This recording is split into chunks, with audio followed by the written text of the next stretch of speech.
Welcome back to The Thriving Artist, the show where we talk about how creatives can create flourishing careers.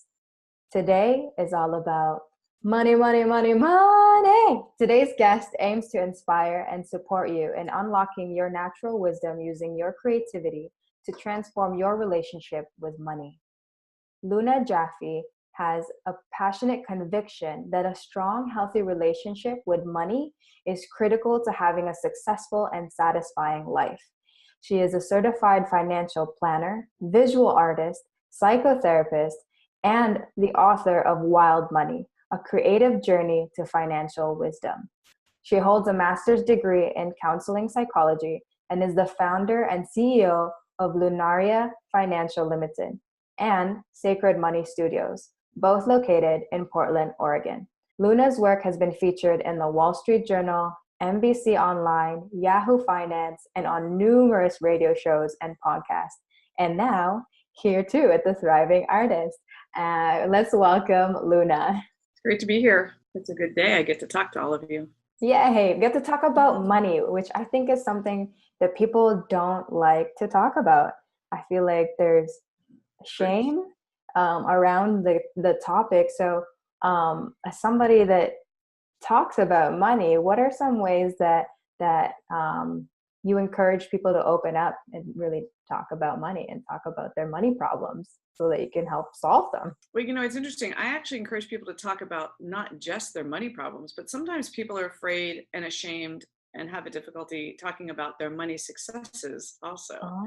So it's everything. It's doing well, it's having resources, it's not having resources, it's making mistakes, it's making really great choices and then feeling like somehow you shouldn't talk about the great choices you made and how those great choices resulted in you having a great savings account or having a wonderful investment.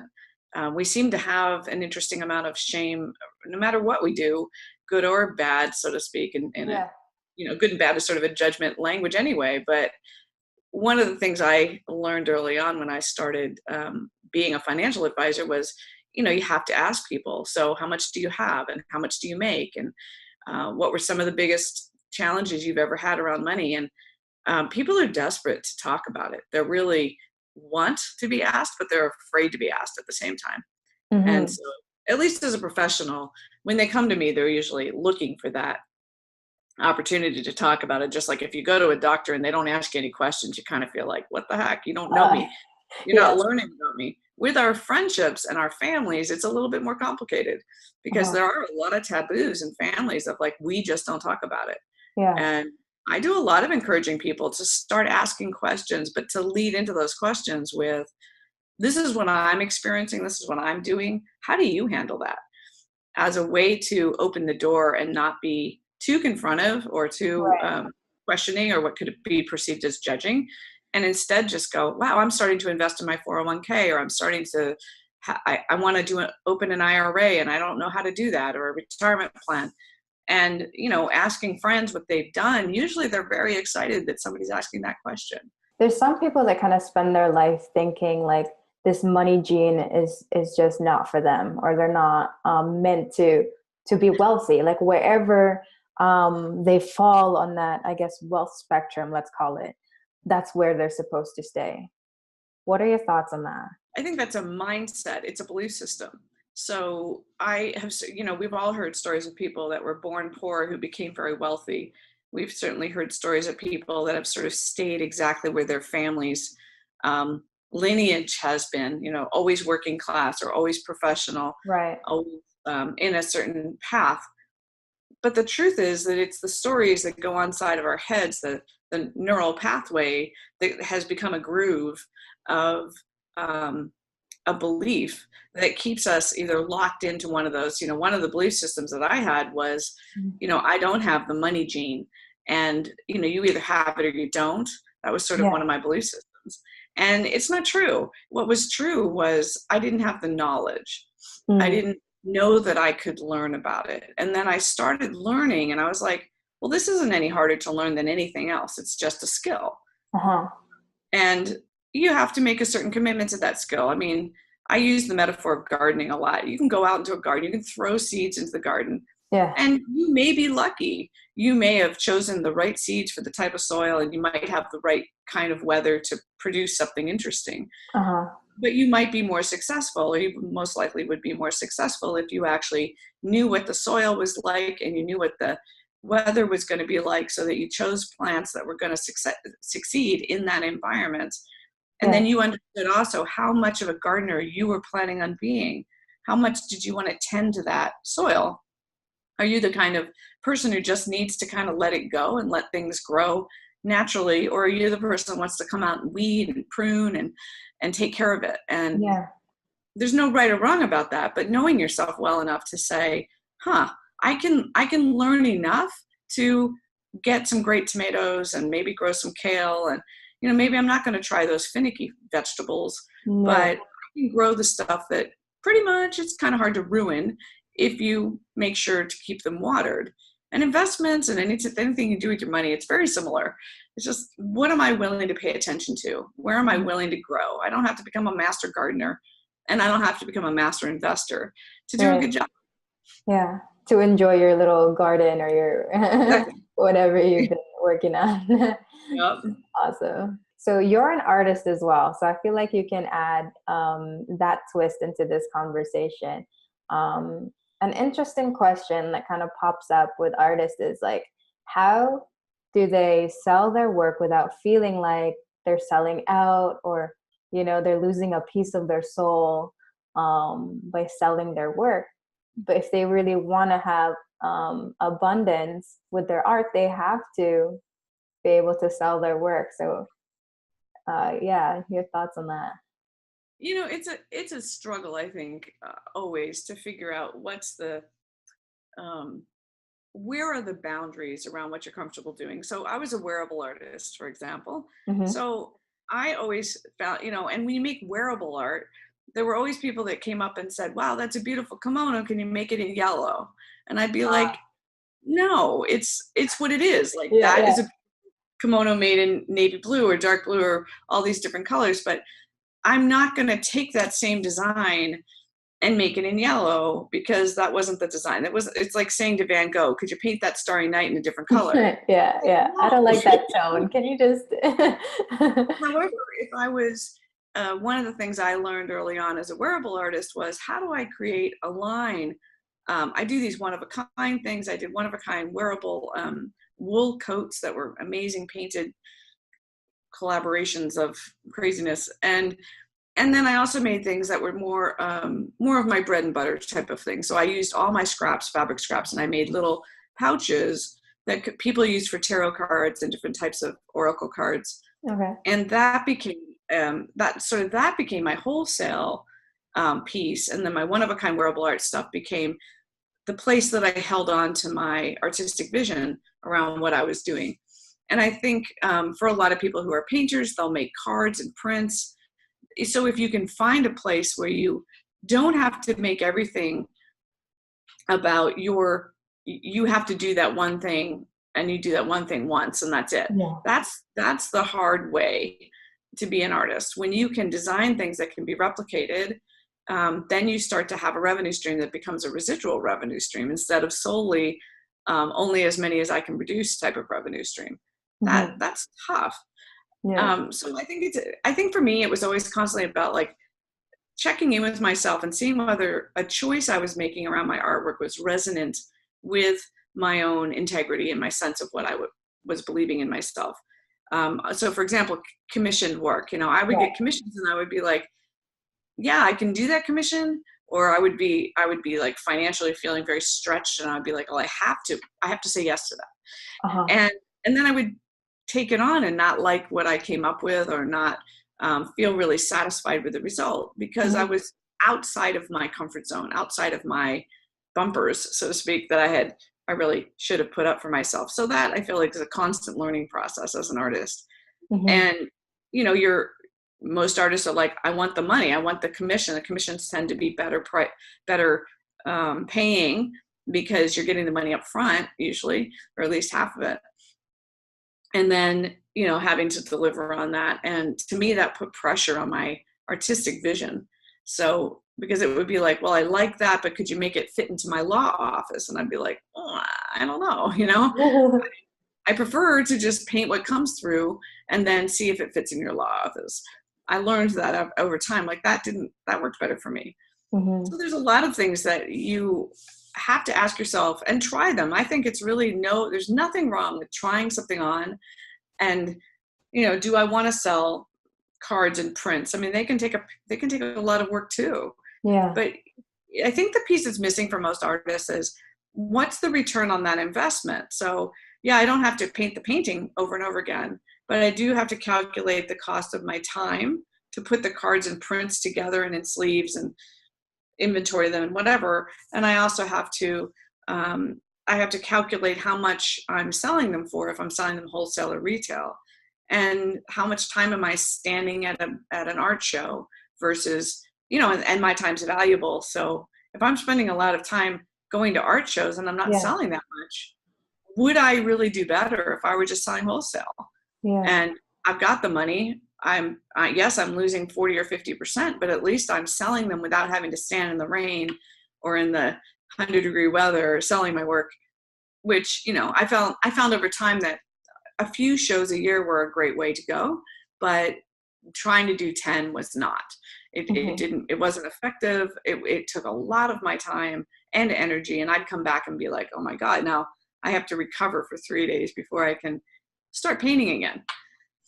So you have to learn to weigh those out. And I just say, try things out. And if it's not a good answer to what you need, then say, great, that was an experiment and it wasn't great. So move on, try something else. Yeah. I love it. So it's like taking everything as a learning experience and then honing in on how you feel about it. What's your intuition saying? Is this something you want to like, does it spark more joy in you to do this, or does it actually drain you? And then using that as a gauge to guide you with further decisions. Like that's what I'm getting. Yeah, that's absolutely right.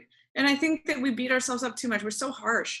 Like, oh, it has to work. Everything I do has to work. And I'm like, I just keep remember Thomas Edison, 1,000 attempts to make a light bulb before he actually made one. And, if he'd stopped at 800, he wouldn't have a light bulb. So what's wrong with trying, and what's wrong with saying I tried? And I'm happy with that. It wasn't what I thought it was going to be. Yeah. So what? I love that concept of us as being too hard on ourselves. And I think what it is that we're, as artists, you're so like critical of your own work. You always want to improve. So naturally, you're hard on yourselves. I want to take that concept. I'm going to switch gears a little bit and talk about pricing your work.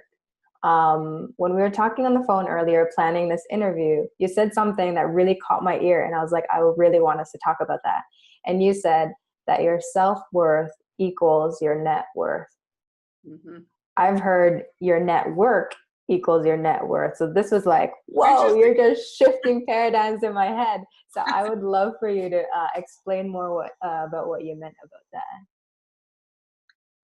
One of the hardest things for anybody, whether they're an artist or a coach or somebody who's making their living on their own and having to put the price tag on their piece and say, this is what it costs themselves, rather than through a corporation or whatever.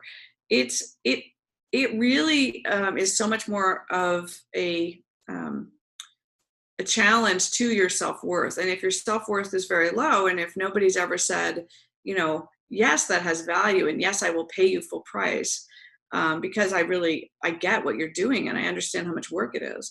Yeah. If you haven't had that kind of validation, it's really hard to find a place in your pricing that makes sense. And it takes time to build that pricing to a place that might be where it should be eventually. And so I either see people that really underprice their stuff, incredibly underprice it, or I've seen the other extreme too, which is that they price it too high in a way, in a false sense of self-worth, and they're really not there yet from the experience, from the the reputation that they might have. And I think our world's crazy, right? I mean, people will pay millions of dollars for shoddy artwork because the person has someone out there who said this works great. Yeah. And, it's entirely based on word of mouth, reputation building types of experiences. Yeah. And then the other person who has brilliant, incredible work is still only making $200 a painting, whereas the other person's making 200,000.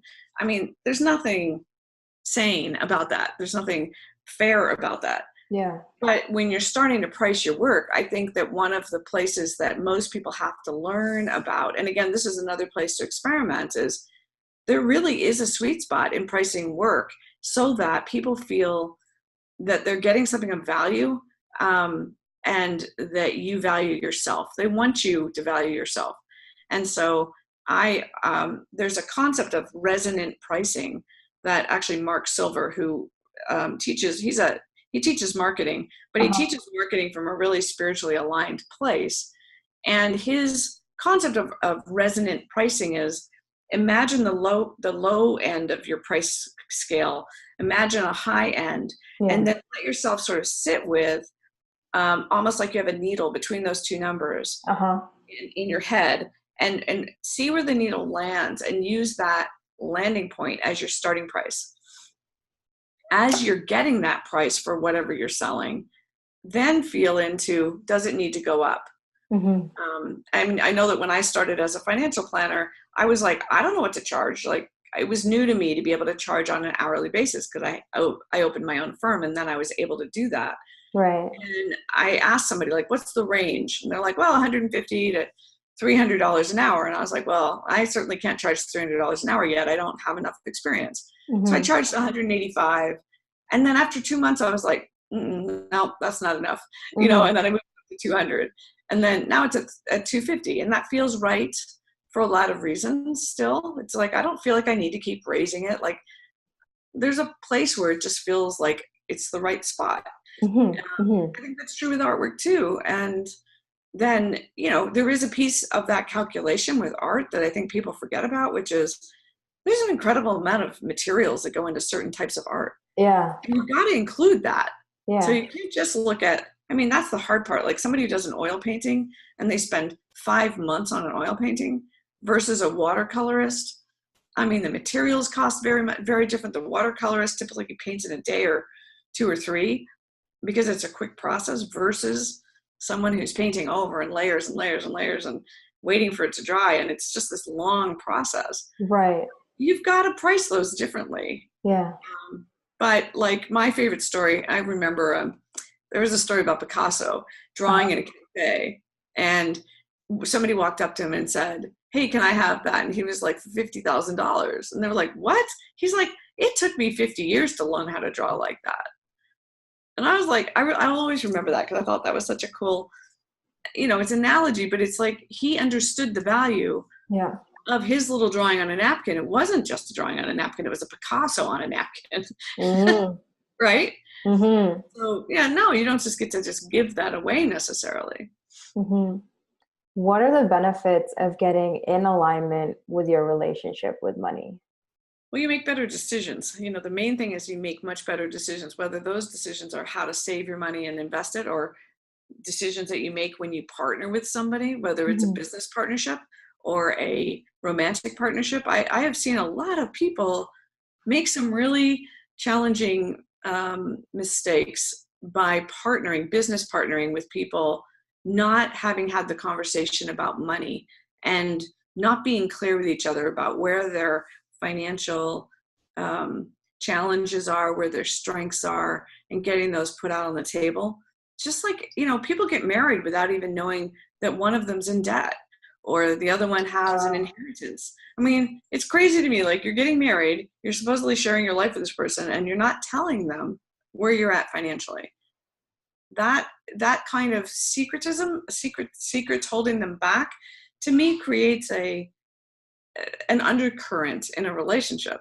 So the more work I do on my relationship with money, the more willing I am to say, this place keeps catching me. Like, I keep seeing that I'm telling myself I can't budget, or I'm talking to myself about how I'm going to make a mistake if I invest.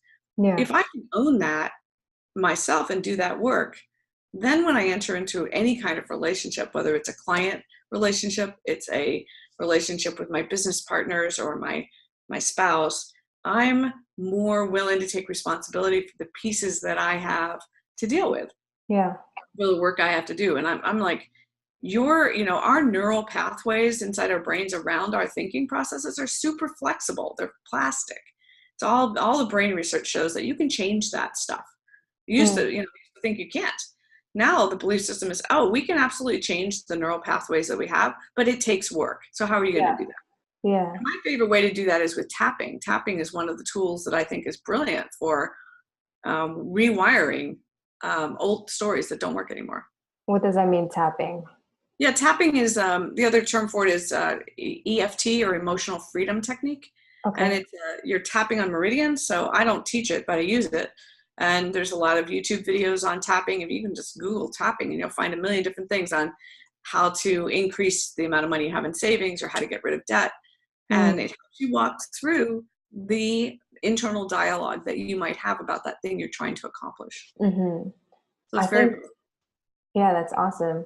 I'm just thinking, like, the only way that people can really start making positive transformations with their relationship with money or anything in general, right, is self-awareness. Mm-hmm. So what kind of tools are out there to help people who really don't know where they stand and don't know what kind of questions to even like think about to understand, like, their relationship with money?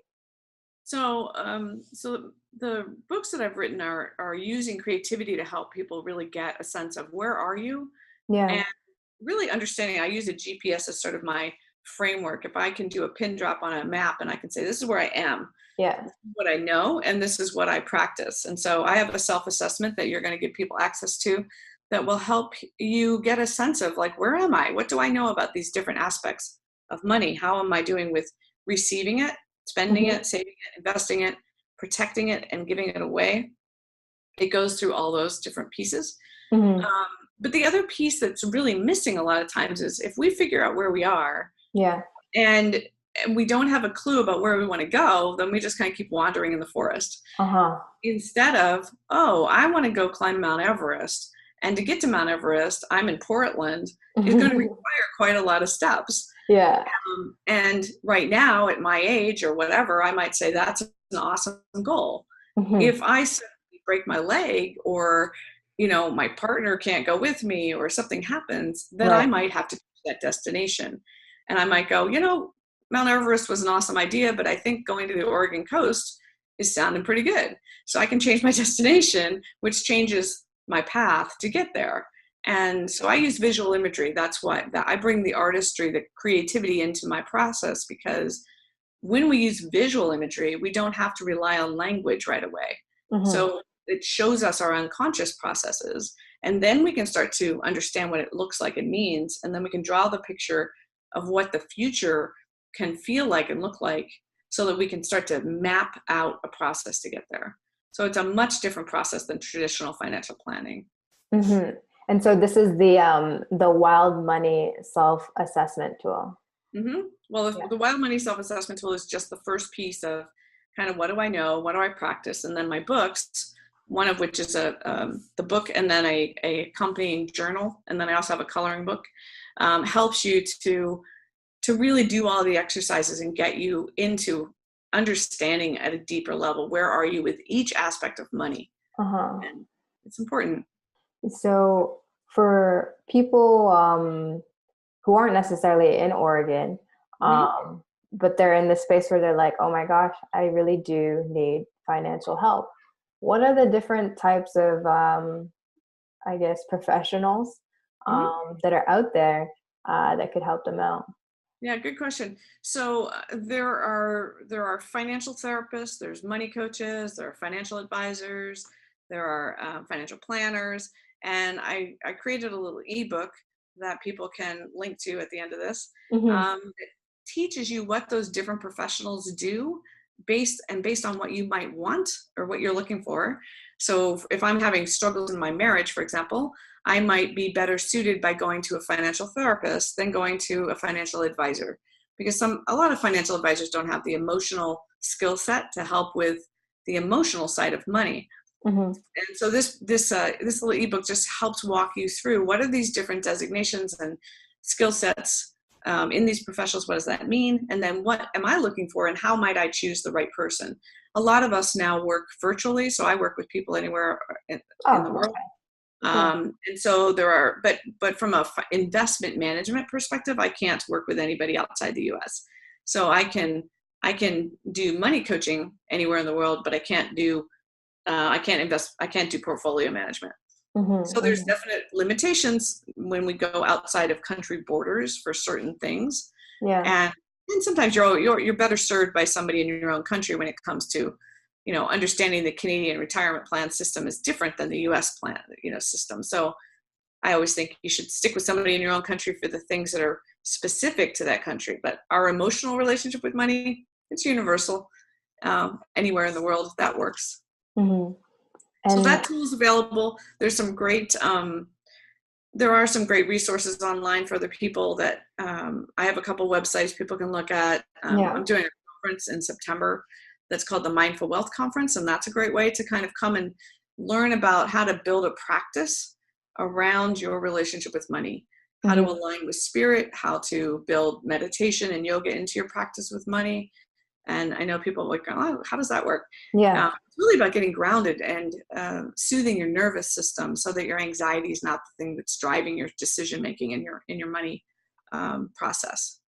Amazing. So if they want more info, Luna has several websites that you can check out. She's got lunajaffe.com. She's got sacredmoneystudios.com and lunariafinancial.com. So if this conversation really piqued your interest and you want to learn more, definitely go check those out.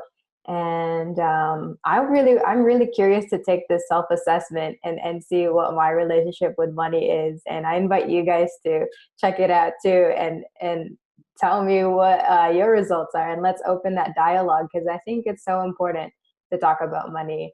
Or I think I started reading this book, like The Art of War. And one of the things they talk about is like the main premise of war is to prevent war to begin with.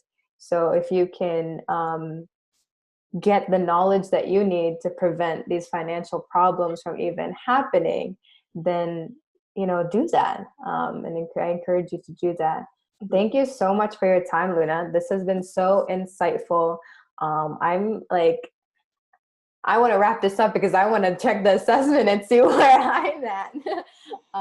So if there's any like one last tidbit of inspiration you want to share for creatives that are just starting off in their journey and turning this into a career. Yeah. Okay. I'm going to share two. One is make sure you handle the business side of your business right away. Don't wait.